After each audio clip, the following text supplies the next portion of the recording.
चैताभारं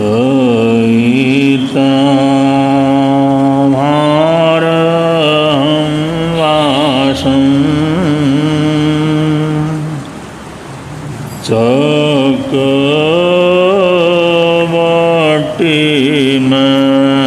चक्रवर्तिमध्ययो सन्ति सन्ति करेलोए कतो गई मणुतरं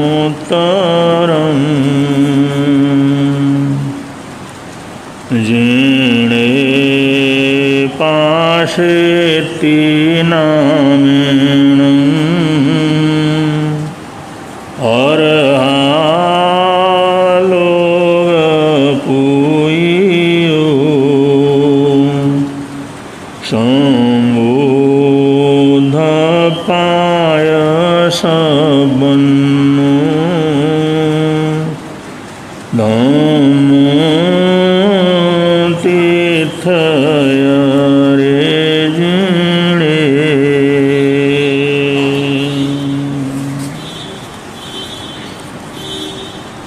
अज्ञानतिमिरान्धानां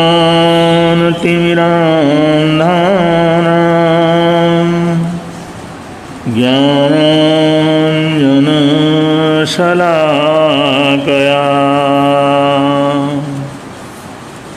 चक्षुरुन्मीलितं येन तस्मै श्रीगुरवे नमः। तस्मै श्रीगुरवे नमः। तस्मै श्रीगुरवे नमः। अनंत अनंत उपकारी अरहत अरियंत तीर्थंकर अनंत सिद्ध भगवंतों को, आचार्य उपाध्याय सर्वसाधु सद्गुरुदेव पंच परमेष्टि परमात्मा को वंदन नमन स्मरण करने के पश्चात हम अपने विषय की तरफ आगे बढ़ते हैं।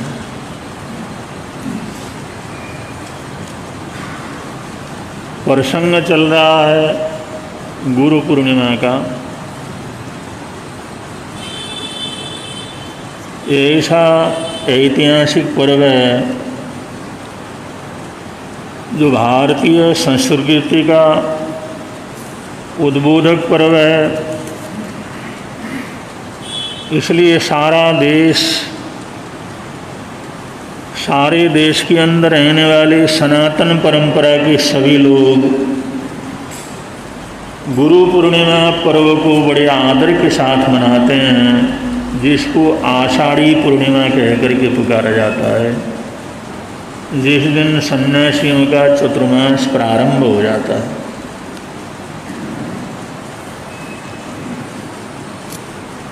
अब ये विषय तो बहुत लंबा है, लेकिन प्रसंगवश जो इसके अंदर जुड़े हुए हैं वो चीज़ थोड़ा हम स्मरण करते हैं। अनंत अनंत उपकार जिनके अनंत अनंत उपकार का बदला हम कभी जिंदगी के अंदर नहीं चुका सकते।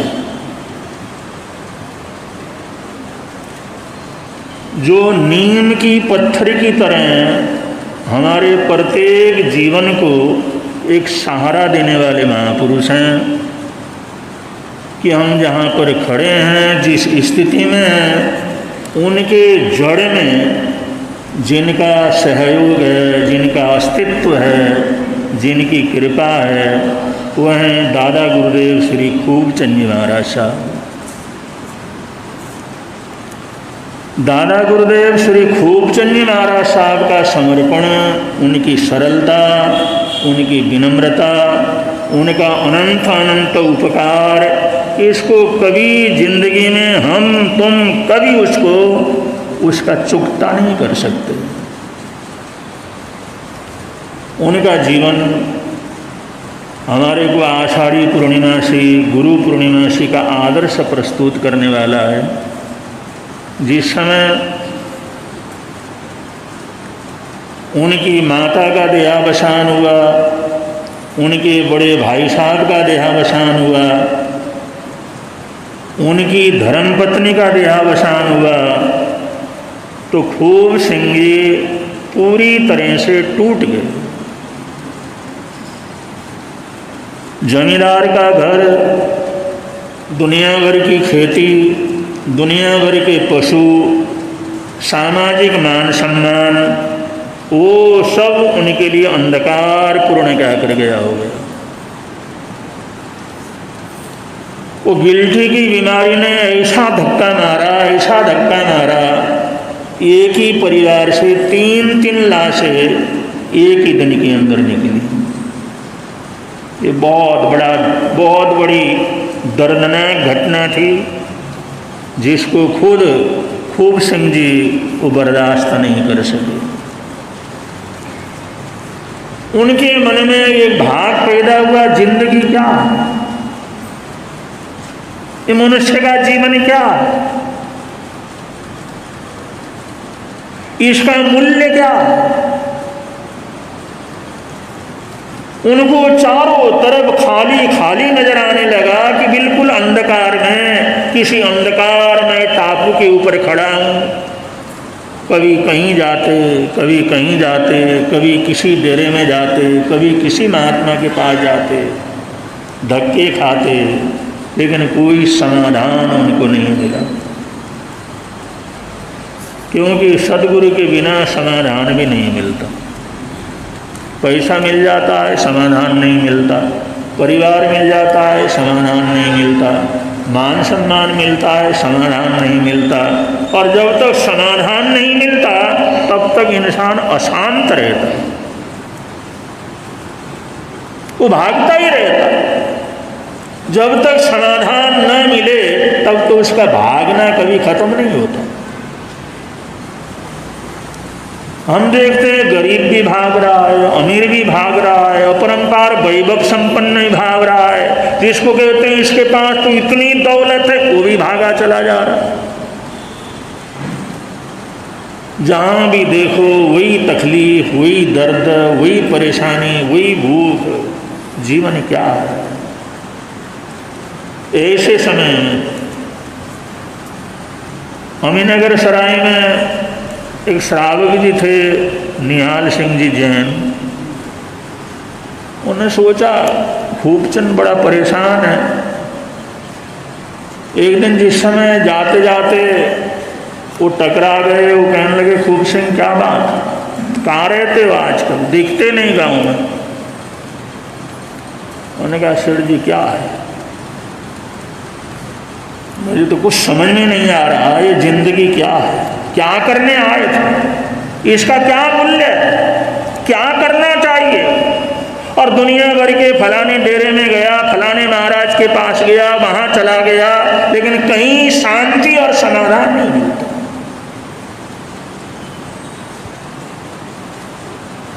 निहाल सिंह ने कहा खूब सिंह,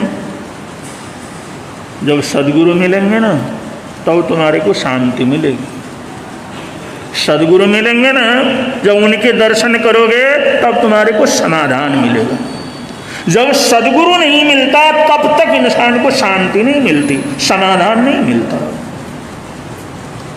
और सदगुरु को ढूंढने के लिए कहाँ जाऊँ मैं? उन्होंने कहा चलो मेरे साथ ही चलो। हमारे थानक में यहाँ पर जैन संत आए हुए हैं, एक बार दर्शन कर लो। दुनिया भर में घूमे हो, दुनिया भर में गए हो, सब महात्माओं के तुमने सत्संग किया है, और यहाँ पर पधारे हुए हैं पूज्य करमचंद जी महाराज साहब, योगानुयोग यहाँ पर आना हुआ है, एक बार चलो। उन्होंने कहा चलो मैं चलता हूँ। उनके साथ ही थानक में आए गुरु आचार्य सम्राट सुनलाल महाराज साहब के शिष्य बहुसूत्र करमचंद जी महाराज साहब वहाँ पर विराजमान थे। प्रवचन चल रहा था, उस समय जिस समय पहुँचे और उनको देखा, वो दर्शन किया, वो दर्शन करते ही उनकी आंखें तृप्त हो गई। जो चाहिए था वो मेरे को मिल गया, जिसे ढूंढ रहा था वो मेरे को मिल गया, जिसकी प्यास थी वो मेरे को मिल गया, जो चाहिए था वो मिल गया। उनका चेहरा खिल गया, प्रसन्न हो गया। जिसकी मेरे को चाहत थी, जहां जाना था वहां पर मैं पहुंच गया। बंधु, सदगुरु मिलता है तो उसके लिए उपदेश की जरूरत नहीं होती, संदेश की जरूरत नहीं होती। उनका प्रभाव ऐसा होता है, इंसान की पुण्यवानी ऐसी होती है, बिना कहे ही उसके तार उसकी आत्मा से जुड़ जाते हैं। यही दिन, यही क्षण वो जो खूब सिंह जी के लिए गुरु पूर्णिमा के क्या थे दिन थे, यही वो पर्व था। गुरु पूर्णिमा का मतलब जिस दिन हमारी आत्मा, हमारा मन, हमारी बुद्धि, हमारी चेतना सदगुरु के साथ जुड़ जाए, बस वही सबसे अच्छी, सबसे श्रेष्ठ। और वास्तव के अंदर वही क्या है? गुरु पूर्णिमा। गुरु मिला और हमारी पूर्णता क्या कर गई हो, हमारी खाली जगह भर गई हो। और कुछ चाहना नहीं, कहीं जाना नहीं, कहीं आना नहीं, कोई इच्छा नहीं, कोई तमन्ना नहीं, बस वो आया, वो सदगुरु आया और हमारा जीवन पूर्ण हो गया। इसलिए कहते हैं गुरु पूर्णिमा, सदगुरु आता है तो जीवन परिपूर्ण हो जाता है। चाहे झोपड़ी में रहता हो, चाहे महलों में रहता हो, चाहे साधन संपन्न हो, चाहे साधन न हो, बस गुरु मिल गया, उसके जीवन के अंदर परिपूर्णता क्या कर गया। यहीं से उनकी साधना शुरू होगी। आज हम स्मरण इसलिए कर रहे हैं, आषाढ़ी पूर्णिमा से उनकी पुण्यतिथि 1971 में 18 जुलाई को आषाढ़ी पूर्णिमासी के दिन 11 बजे के करीब 1.25 घंटे के संथार के साथ उन्होंने अपने जीवन को परिपूर्ण कर लिया था।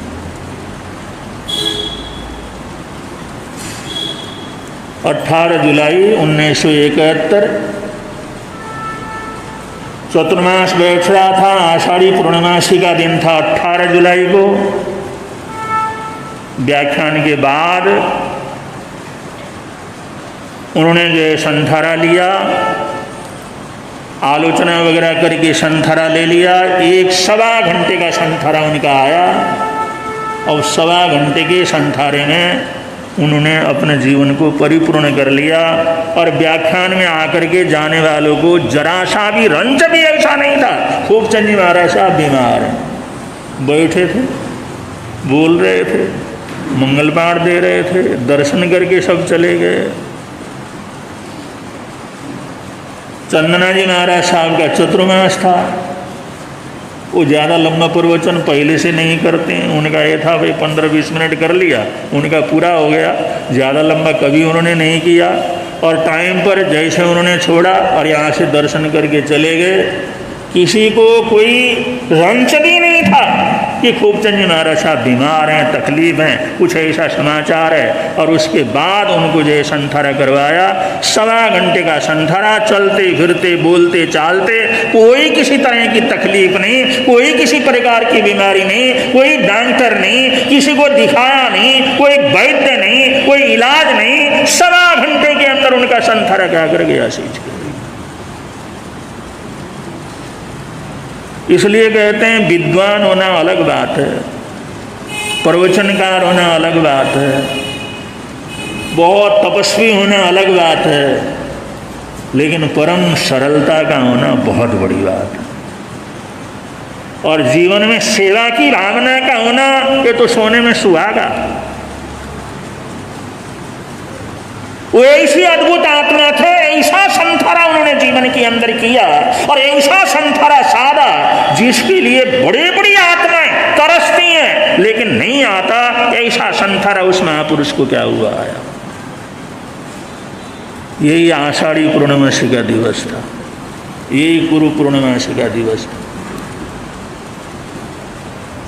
ऐसे गुरु के साथ जुड़े, ऐसा जीवन महान बना, ऐसे अद्भुत आत्मा बने, ऐसे कर्मों की निर्जरा करी, ऐसे पुण्यवानी को आगे बढ़ाया, और जिसका अंत भला सो भला, और जिसका अंतिम समय संथारा पूर्वक, पंडित मरण पूर्वक, वो भी होश में। वो पहले दिन से 16 तारीख की रात को उनको स्वप्न आया था, बीमारी कुछ नहीं, कोई तकलीफ नहीं। 16 तारीख की रात को उनको स्वप्न आया कि दीपचंद महाराज साहब आए और निहालचंद जी महाराज साहब आए, ज्ञानराय जी महाराज साहब आए, और वो कहने लगे खूबचंद, अरे यहाँ रहते रहते बहुत समय हुआ, कब तक रहोगे? बहुत समय हुआ रहते रहते, चलो चलते हैं। उन्होंने बोला यही कमरा, उन्होंने बोला और उन्होंने औगा कंधे के ऊपर डाला और एक जो आसन था वो डाला, चलो गुरुदेव चलते हैं, आपके साथ चलते हैं। वो सुन के साथ में यहाँ से ठानक के क्या हो गए, निकल गए। बस ये स्वप्न उनको 16 तारीख की रात को आया। सुबह जिस समय गुरुदेव उनके बेटे प्रवर्तक श्री जी दर्शन करने के लिए आए, फूलचंद जी महाराज साहब आए, उन्होंने कहा शांति तुम तो बहुत विद्वान हो, ये जो मैंने स्वप्न देखा ना इसका अर्थ बताओ क्या है।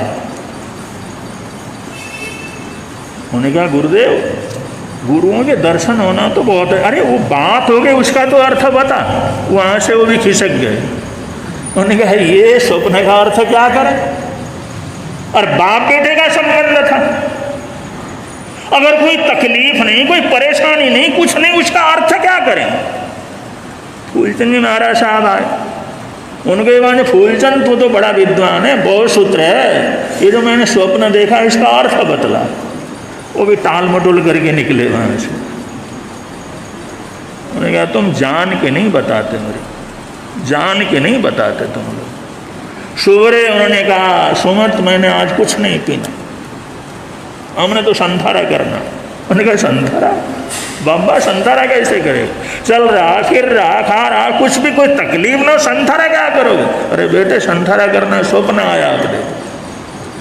और वो किसी तरह से उनको थोड़ा पानी, गुड़ का पानी चलता था, वो थोड़ा किसी तरह से जोर दे करके दिया। दोपहर को भी अरे भाई तुम लोग हो, मेरा संथारा करा दो, जैसे तैसे टाला। शाम को प्रतिक्रमण हुआ, उन्होंने फिर जो आलोचना की, अरे भाई मेरे को संथारा करा दो, मेरा टाइम आ गया है। और उसमें भी उनको जो समझाया किसी तरह से रहे। सुबह होकर के सुबह जिस समय दर्शन करने आए तब भी कहा भाई मेरा संथारा तुम तो करा दो। अरे तुम समझदार हो, साथी संत हो, विद्वान हो, सब कुछ समझते हो, फिर टाल क्यों रहे हो। लेकिन सुबह भी टाला, लेकिन व्याख्यान होने के जाने के बाद वो फिर उन्होंने कहा अगर तुम लोग इस तरह से टालते हो तो मैं बरादरी को बुला लेता हूँ, 2 आदमी को बुला करके संथारा खुद ले लेता हूँ।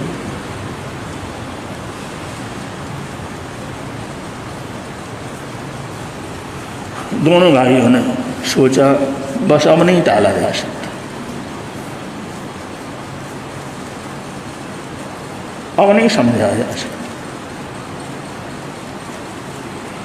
उन्हें कहा तुम नहीं कराते, बस अभी मैं प्रधान को बुलाता हूं और 2 जनों को बुला करके संथारा ले। तुम समझते हो सब कुछ, फिर भी टाल रहे हो, मेरा समय चला जा रहा है।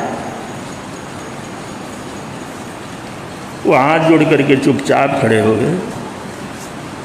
आप जैसा आज्ञा करो वैसे करते हैं। मन वो 9 बजे तक तो सब जो प्रवचन वगैरह सब हो गया था, और ऐसे करते बातचीत करते होते 9:30 पौने 10 बज गए। और उन्होंने संथारा का पचखान अच्छे भले बोलते चालते चलते फिरते दोनों बेटों के सामने उस महापुरुष ने 18 तारीख के सुबह उन्होंने संथारा क्या कर लिया, अंगीकार किया, क्षमा याचना वगैरह सब कर लिया। करने के बाद लेटे, उनकी सूचना बरादरी वालों को सबको बतला दी और 1.25 घंटा बीता और 1.25 घंटा बीतते बीतते उनका संथारा क्या कर गया, सींच गया। कोई तकलीफ नहीं, कोई परेशानी नहीं, कोई बेचैनी नहीं, वरना जन्म का दुख और मृत्यु का दुख ये सबसे बड़े दुख होते हैं, लेकिन पंडित मरण करने वालों के लिए वो महोत्सव होता है। ऐसा संथरा सीधा, ऐसा संथरा सीधा 1.25 घंटे के अंदर कोई कल्पना भी नहीं कर सकता था, लेकिन वो भी जानते थे ये कभी स्वप्न देखते नहीं है, देखते हैं तो स्वप्न बिल्कुल साकार होता है और ये बात तो होनी होनी है, अब नहीं टाल सकते। उन्होंने संथारा कराया, 1.25 घंटे का संथारा आया। उस आत्मा ने अपने जीवन को ऐसा ऊर्ध्वगामी का कर लिया, बना दिया। ऐसे अद्भुत आत्मा थे दादा गुरुदेव श्री खूबचंद जी महाराज साहब। उनके नाम लेने से ही सुख शांति होती। यहाँ पर कई ऐसे लोग थे जो कोई बीमार हो जाते थे, पहले कुछ बीमारियाँ ऐसी चलती थी, होती ठीक नहीं थी, दवाई वगैरह मिलती नहीं थी, और ये परेशान हो जाते थे। पहले किसी से पूछा, कर लिया, करा लिया, तकलीफ हो गई, कुछ नहीं हुआ, तो आखिर के अंदर लोग खूबचंद जी महाराज साहब के ब्याज जाते थे। वो सोचते थे ये सब तो विद्वान है, ये तो सेवाभावी संत हैं, ये तो सरल आत्मा है। अब वो कह देते भाई अगर दुखी होकर के कोई आता, भाई फलाना पास जा कर के वहाँ से दवाई क्या करो, जैसे होम्योपैथिक का हुआ, आयुर्वेदिक का हुआ, उसके पास जा कर के दवाई ले लो। उन्होंने कहा गुरु जी उसके तो पहले हमने बहुत ले लिया, हमने तो बहुत बार ले लिया, सब आजमाया, कुछ हुआ तो है नहीं। अरे मेरे कहने से ले लो एक बार। और वो दवाई लेते तो वो बिल्कुल ठीक हो जाते थे। जो उनके मुंह से निकला वो पूरी तरह से साकार हो जाता था, उनका आशीर्वाद फलता था। ऐसी अद्भुत आत्मा थी, ऐसी परम सरल आत्मा थी। उन्होंने समाज को संघ संरक्षक फूलचंद जी महाराज साहब दिया, ऐसा अद्भुत व्यक्तित्व दिया, ऐसा महान साधक दिया, जिसने समाज के लिए इतनी कुर्बानियां जीवन के अंदर की, और प्रवर्तक शांति स्वरूप जैसा जो है संत समाज को दिया। ये सब उनके ही तो लाल थे, उनकी वजह से तो इस तरफ मुड़े थे, उनकी वजह से ही तो इस धर्म के अंतर्गत आए थे। ऐसी अद्भुत आत्माएं उन्होंने इस समाज को दी। और आज ये हमारा परिवार है जो गुरु निहाल परिवार के रूप में है, और उनका गुरुदेव के साथ, सुमति प्रकाश जी महाराज साहब के साथ दादे पोते का जैसा ही पूरा वैसा ही संबंध था। और जब भी ऐसा वो संथारे से आगे पीछे जब भी वो संथारे की बात होती थी, वो कहते अरे दादा तो जाएगा तो हमारे लिए चेला तो भेजेगा ना, अरे दर्शन तो दे देना कभी ना कभी, अब तो देवता तो बनेगा ही बनेगा। मैंने कहा बेटा करूँगा कुछ न कुछ। और उनके स्वर्गवास के बाद एक दिन रात को, और जैसे याद आया, याद आते आते बड़ा रोना आया, रोते रोते आंख लग गई, और खूबचंद जी महाराज साहब के दर्शन हो गए। श्री सुमति प्रकाश जी महाराज साहब गुरुदेव को दर्शन होते ही कहा दादा तू तो कहता था वहाँ जाके चेला भेजूंगा, अभी तो भेजा नहीं तो ने। मैंने कहा बेटा चिंता न कर, आ रहे हैं तेरे पास, तेरे पास आ रही हैं, चल चुके अब तेरे पास आ रही हैं, और तीसरे दिन तो हमारे यहाँ पर आना हो।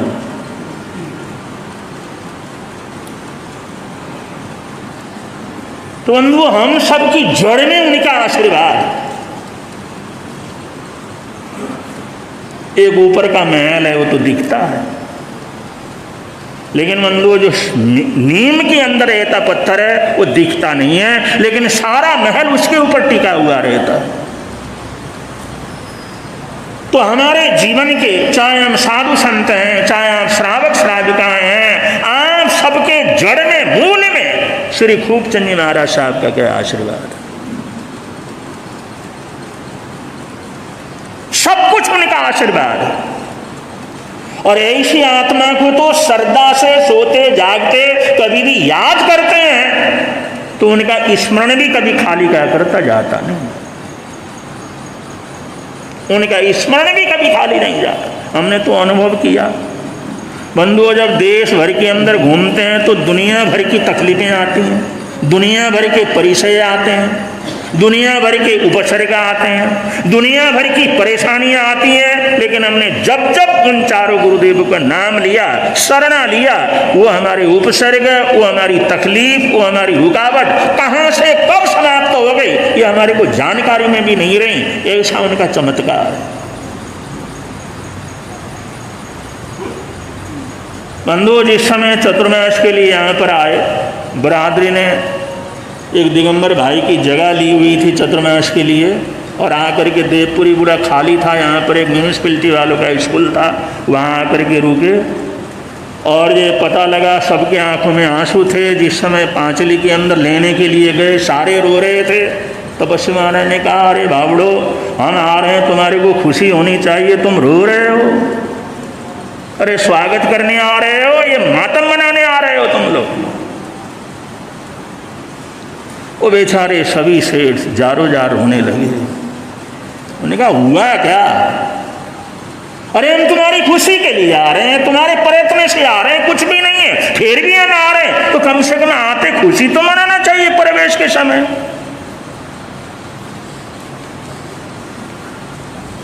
उन्होंने कहा, गुरुदेव, हम लोग रावलपिंडी में, सियालकोट में महलों में ले जाते थे, महलों में ठहराते थे। आज अपने गुरुओं को लेने आ रहे हैं, लेकिन किराए का मकान मिला था वो भी उन्होंने मना कर दिया। आज हमारे पास एक किराए का रूम भी नहीं है जहां ले जाकर के तुम्हारे को वहां पर ठहरा है। नहीं रोए तो क्या करें? फूलचंद महाराज साहब ने कहा, क्यों चिंता करते, अरे खुशी मनाओ। अरे नहीं हुआ तो नहीं हुआ, क्या सारी दुनिया मर गई? अरे दुनिया के अंदर साधु, साधु के लिए एक नहीं तो दूसरा, इसमें इतना दुख मनाने की क्या बात है? स्कूल में ले जाकर के ठहराए। फूलचंद महाराज साहब को गुरुदेव ने कहा, भाई आप थोड़ा गोचरी पानी का थोड़ा देख लो, जिससे इसको तपस्वी महाराज, फूलचंद महाराज उनको जो देना है, मैं जरा जगह देख करके आता हूँ। फिर कुछ लोगों को लेकर के यहाँ से चतुर्मास की जगह देखने के लिए खुद गए। बंधु, क्या इन महापुरुषों के उपकार को कभी भुलाया जा सकता है? क्या कोई करता है किसी के लिए इतना?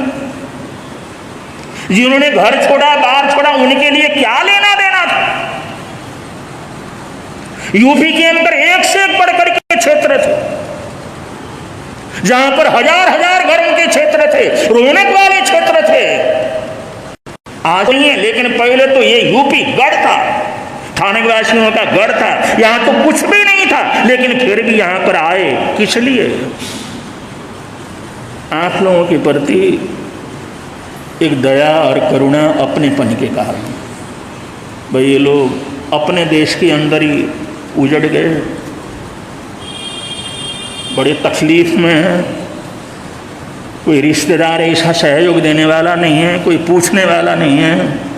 अगर हम नहीं सुनेंगे तो कौन सुनेगा?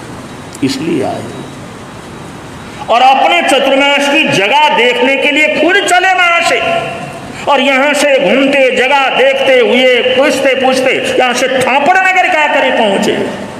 और खिवाई का एक भाई था, उसका मकान बन रहा था, परिचय था, खिवाई के अंदर जाना आना था। उन्होंने कहा, अरे तुम्हारा मकान बन रहा? उन्होंने बंदा की, गुरुदेव यहाँ पर मकान बना रहा हूँ मैं। उन्होंने कहा, देखो 4 महीने के लिए तुम्हारा मकान चाहिए। उन्होंने कहा, गुरुजी ये तो थोड़ा अधूरा है, कुछ है नहीं, केवल छत पड़ा हुआ। कोई बात नहीं, 4 महीने के लिए हमारे को दे दो, क्योंकि ये लोग हमारे को लेकर के तो आए, लेकिन जगह है ही नहीं, तो क्या करें?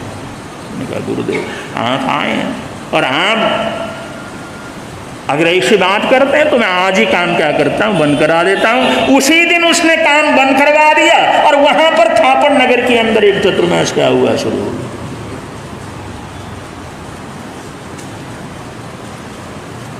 गुरुदेव श्री शांति स्वरूप महाराज सामने खुद उससे मांग करके जगह क्या करके ले ली। 2 साल वहाँ पर रहे, 2 चतुर्मास वहाँ पर किया। अब लोग शहर के किसी कोने में रहते थे। वहाँ तो कुछ थोड़े बहुत घर थे और यहाँ जैन धर्मशाला में काफ़ी परिवार रुके हुए थे। अब किसी को तकलीफ़ है, किसी को परेशानी है, किसी को मंगल पाठ देना है, तो इतना घूमना पड़ता था। एक टाइम मुश्किल से उनका गोचरी पानी क्या करता था, होता था। और एक दिन तो खूबचंद जी महाराज साहब, निहालचंद जी महाराज साहब ठाकुर नगर में रुके हुए बातचीत करते करते करते यहाँ पहुँच गए। कहाँ? ठाकुर नगर। ठाकुर नगर शहर का दूसरा कोना है, पटेल नगर के सामने।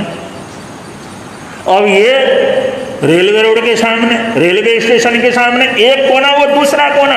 वहां से जैसे बाहर जंगल पानी के लिए निकलते निकलते बातचीत करते करते ध्यान नहीं रहा, वहां से यहां तक क्या कर गए, पहुंच गए। ने कहा खूबचंद, अरे तूने कुछ टोका नहीं, अब तो बहुत दूर आ गए। उन्होंने कहा चलो निमट करके चलते हैं। ऐसा करके इस जगह पर आ गए।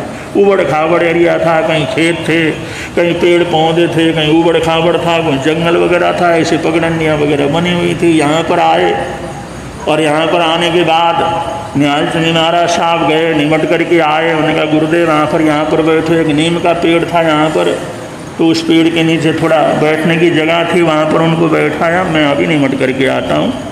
तो खूबचंद जी महाराज साहब जिस समय निमटने के लिए जंगल के अंदर गए, यहीं कहीं गए होंगे। अब जिस समय लौट करके आए तो निहालचंद जी महाराज साहब पूछने लगे, खूबचंद क्या सोच रहे हो, क्या सोच रहे हो? उन्होंने कहा गुरुदेव, ये जो धरती है ना, ये फलना चाहती है। उन्होंने कहा तुम्हारी बातचीत हो? उन्होंने कहा ऐसा समझ लो, ये बचना चाहती। अब बंधु, ये यहां तो आसपास के अंदर कुछ था ही नहीं। उन्होंने कहा गुरुदेव, ये धरती बोलती है, ये धरती कहती है बचना चाहती, फलना चाहती, फूलना चाहती, आबाद होना चाहती।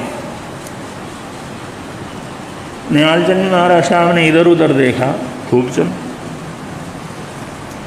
अगर तुम्हारे मन में ये बात आई है, अगर वास्तव में ये धरती अगर फलना चाहती है, तो हमारे जो उजड़े हुए भाई हैं उनको ये ज़मीन मिल जाएगी और फल जाएगा, फल जाएगा, फूल जाएगा, इसकी इच्छा पूरी हो जाएगी। उधर जिस समय यहाँ से जाते जाते बहुत देर हो गया, दोनों संत चिंतित हो गए। बड़े बुजुर्ग संत इतना दूर कैसे गए, इतने देर तक क्यों नहीं आए? तो वहां पर फूलचंद जी महाराज साहब ने पूछा, गए कहाँ थे आज? अरे बाहर जाने के लिए इतना दूर कहाँ गए थे, क्या हुआ?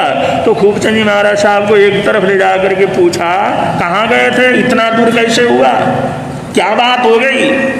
तो खूबचंद जी महाराज साहब को उन्होंने, खूबचंद जी महाराज साहब ने बता दिया, ऐसी ऐसी बात हो गई, ऐसी बात हो गई। और क्या कहा तपस्वी ने? वो तपस्वी कहते हैं फलना चाहती है, ये जमीन फलना चाहती है, तेरे मन में आया तो ये फलेगी, फूलेगी, सब कुछ हो जाएगा। उन्होंने आज के बुजुर्गों को सबको बुला करके कहा कि भाई ऐसी घटना घटी है, वो जमीन ले लो। वो कहने महाराज एक बार पहले मरे हैं, फिर कहाँ मारोगे? एक बार पहले उजड़े हैं, फिर कहाँ उजाड़ोगे? अरे वहाँ जा करके क्या बसेंगे? पहले लुटे पुटे हुए हैं, पहले कुछ नहीं है। अभी तो समझौता हो जाएगा, तो हो सकता है रावलपिंडी चले जाएं, हो सकता है सियालकोट चले जाएं, क्योंकि यहाँ से संत भटका देते थे, अरे तुम तो चले जाओगे उधर सब हो जाएगा ठीक ठाक। उन्होंने कहा अरे भाई कुछ नहीं होना, एक बार छोड़ करके आए, किसी ने वापिस जाना नहीं, तुम ले। और वहाँ ले दे, वहाँ काहे को लेंगे? सरकार ने हमारे को जमीन दे रखी है। 2 साल तक कोई मतलब नहीं, किसी के मन में नहीं आया। फिर 2.25 साल में वो जगह कैंसिल हो गई। फिर रोते हुए आए, गुरुदेव क्या करें, वो तो कैंसिल हो गया। उन्होंने कहा मैं 2 साल पहले से बोल रहा हूँ। वहाँ पर खूबचंद जी महाराज साहब गए, उनको आवाज़ सुनी, उन्होंने तपस्वी महाराज से कहा ये धरती फलना चाहती है, ये आबाद होना चाहती इतना स्पष्ट रूप से उन्होंने कहा। और तपस्वी महाराज ने कहा, तुम्हारी भावना तुमने सुना, ये धरती अगर फलना चाहती है तो फलेगी, इन सबको मिलेगी, ये लोग बच जाएंगे, फल जाएगी। इतनी बात हुई है और फिर तुम्हारे समझ में नहीं आता। उसी समय निर्णय हुआ ये लेना। तो ये सारी कृपा किसकी है? आशीर्वाद निहालचंद जी महाराज साहब की है, लेकिन धरती की आवाज, धरती की गूंज, वो तो खूबचंद जी महाराज साहब ने सुना। अगर बाइली में ये घटना न घटी होती तो पता नहीं होता या नहीं होता, पता नहीं बचता या नहीं बचता। तो अनंत अनंत उपकार है खूबचंद जी महाराज साहब, परम सरल आत्मा, परम दिव्य आत्मा। उनके उपकार का बदला हम जिंदगी में कभी क्या कर सकते नहीं चुका सकते। उनके पैर पड़े, वो जंगल पानी के लिए गए, उन्होंने धरती की आवाज सुनी, उस धरती की आवाज को अपने रहनुमा के सामने रखा। तपस्वी निहालचंद जी महाराज साहब से प्रार्थना की और उन्हें आशीर्वाद दिया और आप लोग बच गए और फला फूला। आज जो सब प्रकार की सुख शांति आनंद मंगल, ये सबके जड़ में उन महापुरुषों का प्रेम, उन महापुरुषों का समर्पण, उन महापुरुषों का त्याग, उनका बलिदान, उस पानी के ऊपर हम लोग तरक्की कर रहे हैं, हम लोग बढ़ रहे हैं, हमारी पुण्यवानी बढ़ रही है। तो इसके जड़ में वो लोग हैं, उनकी वजह से हमारा अस्तित्व है। अगर वो न होते तो पता नहीं कहां बिखर गए होते। ऐसे अनंत अनंत उपकारी महान आत्मा जिनका संबंध आषाढ़ पूर्णिमा से है, इसलिए प्रसंग के अनुसार आप लोगों के समक्ष रखा। और उनकी आत्मा और उनकी महानता तो ये है, तपस्वी निहालचंद जी महाराज साहब उनको देख कर के कहते थे, खूबचंद तूने तो मेरी इतनी सेवा की है, इतनी सेवा की है, तू तो मेरा कारवाण शरीर है। जैसे कारवाण शरीर हमेशा आत्मा के साथ रहता है, ऐसे तू हमेशा मेरे साथ क्या करता रहता है। तू तो मेरा दूसरा शरीर है, मेरा सूक्ष्म शरीर है। बंधु अपरंपार कृपा थी और अपरंपार उन्होंने सेवा उनकी क्या करी की। ऐसी सरल आत्मा और ऐसी सेवाभावी आत्मा, ऐसी अद्भुत आत्मा थे जो इतिहास, उनकी कहानियाँ, उनके समर्पण, उनको याद करते हैं तो भी मन के अंदर खुशी प्रसन्नता होती है, समर्पण की भावना पैदा होती है। जरूर जरूर ऐसी आत्माओं को रोज स्मरण जरूर करना चाहिए, उनके प्रति आभार जरूर प्रकट करना चाहिए। घर से निकलते, बाइक में चलते, आते जाते उन चारों महापुरुषों का नाम लेकर के, उनका शरणा लेकर के क्या करना चाहिए, चलना चाहिए। वो हमारे शरणागत, वो शरण स्थल है, उनका शरणा लेते हैं तो सब प्रकार की सुख शांति जीवन के अंदर रहती है। इसलिए बड़े प्रेम से बोलेंगे, मिलता है आनंद प्रभु की वाणी से, मिलता है आनंद प्रभु धर्म लगता प्यारा प्यारा, धर्म लगता पापों की वह बहती धारा, पापों की वह बहती धारा हो जाती है बंद प्रभु की वाणी से, हो जाती है बंद प्रभु की वाणी से। मिलता है आनंद प्रभु वाणी से, मिलता है आनंद प्रभु। अमेरिका ने भी हिंदुस्तान